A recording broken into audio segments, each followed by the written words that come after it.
Hey guys, welcome back to Review a Day. Before we start, I wanted to read one of your viewer mail. Thank you guys continually for commenting. It's awesome. Surf Russia says, "Have you ever been recognized in the street as one of those comic book guys?" Yeah, actually, and it's really awesome when you guys do that. It's happened a bunch of times to me and Justin and Pete when we're just walking around. It's sometimes been in other cities, sometimes in comic book stores, which makes sense, sometimes just on the street.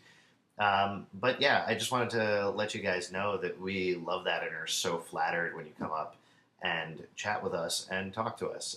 It's really cool. We like talking about comic books. If you want to come up and talk about comic books, go for it. We'll chat with you guys. Yeah, that's pretty much it. So, yes, the answer is yes, and keep doing it because it's cool. Okay, on with today's review. This is actually something I think I've talked a little bit about on the stack before, but it was in the bookcase, and I'm going roughly in alphabetical order. So, Battle Royale Volume 1 Ultimate Edition, which collects the first three volumes of the American version of the manga series.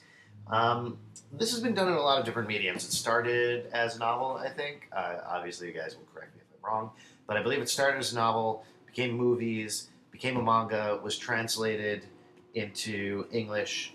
This English translation is the English adaptation is by Keith Giffen. That's what I meant. Here's the deal about this. I really like the idea of the book and the series and everything. It's basically in a very near future, an entire class of school children is taken to a remote island and outfitted with exploding collars, and they have a certain period of time to kill or be killed.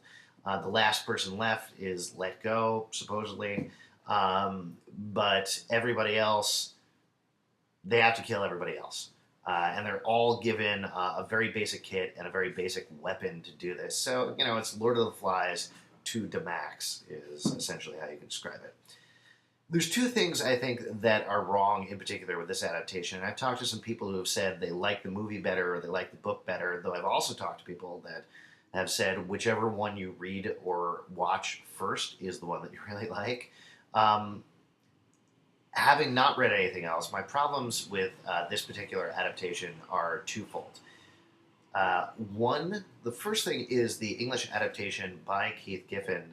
When he was putting it together, they hadn't quite finished the series, so he set some stuff up that is reality TV based stuff to make it more accessible to American audiences. That when you're reading it, it doesn't really work. It doesn't make sense that this thing would be a popular TV show, yet these characters are reacting as if they don't know what's going on. And in particular, just to ruin a little bit of a twist that happens in the first or second volume, um, contained in this collection, is one of the characters turns out to be the winner from a previous version of the show.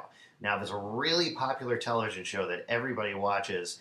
There's no reason that they wouldn't already know who this guy is. So, sadly, the adaptation doesn't really work in that respect, though there are some good action sequences and some good dialogue in there, definitely.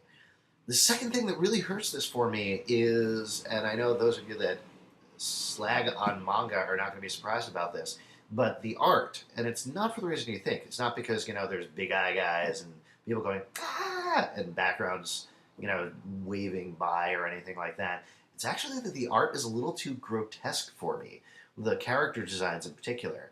They're supposed to be grotesque. They're supposed to be horrible, horrible people. The people that are good are, drawn much more cleanly. The people that are bad have bunchy faces and big lines and slobbering lips. But it actually makes me uncomfortable to read. I'm not going to randomly flip to a page and show it to you because a large majority of the work is pretty much not safe for work. There's a lot of violence, a lot of sex, a lot of adult themes in it. It's definitely not something that you can read on the subway. It's an interesting read. I certainly was intrigued enough by the first volume to pick up the second volume, but I was so put off by the art in the second volume, the grotesque character designs, that I don't know if I'm going to pick up the third one. To be fair, I probably am, just because I want to see how the story ends. And these budget-priced volumes are, let me see, $25 for essentially three mangas, which is a pretty good deal. If you're interested in the story, I would suggest checking out the movie or reading the novel first, just because I have heard that those are of much better quality. But if you like manga, if you're interested, it's pretty quick read. It's a very adult book. It wasn't my thing, but it may be yours. Yeah, that's a glowing review, right?